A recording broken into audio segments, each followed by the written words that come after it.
Hello friends, today we are going to know about the process of nutrition in amoeba.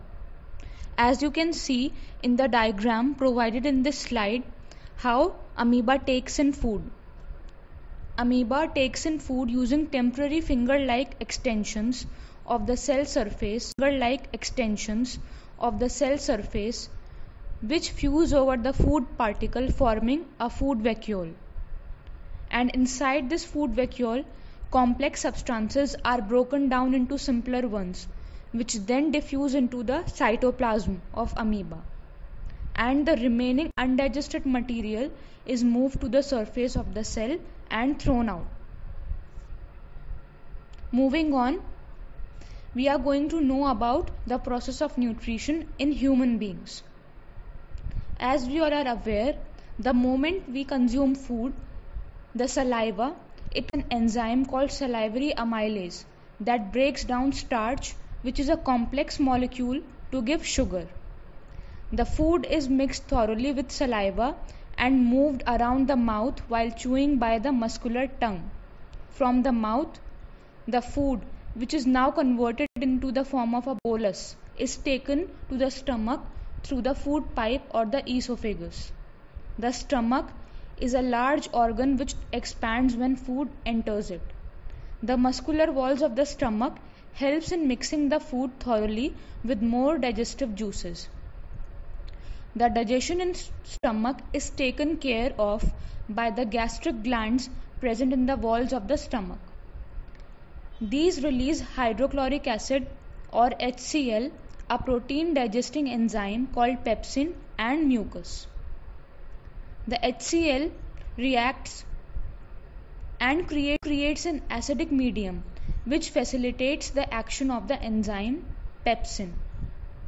The exit of food from the stomach is regulated by a sphincter muscle which releases it in small amounts into the small intestine. Now, from the stomach, the food now enters the small intestine.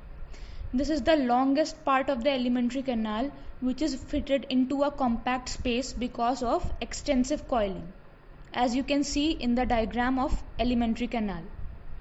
The small intestine is the site of the complete digestion of carbohydrates, proteins, and fats. It receives the secretions of the liver and pancreas for this purpose. The food coming from the stomach is acidic and has to be made alkaline or basic for the pancreatic enzymes to act. Fats are present in the intestine in the form of large globules, which makes it difficult for enzymes to act on them. So, bile salts break them down into smaller globules, increasing the efficiency of enzyme action. The pancreas secretes pancreatic juice, which contains enzymes like trypsin for digesting proteins and lipase for breaking down emulsified fats. The walls of the small intestine contain glands which secrete intestinal juice. The enzymes convert the proteins to amino acid, complex carbohydrates into glucose, and fats into fatty acids and glycerol. And now these can be absorbed by our body. A very important function is played by villi. The digested food is taken up by the walls of the intestine, and the inner lining of the small intestine has numerous finger-like projections which are known as villi. It increases the surface area for absorption of food.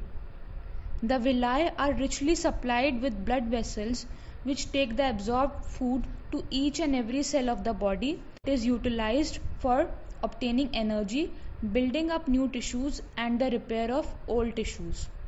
So that is how the process of nutrition takes place in human beings. So that is all for today. Thank you.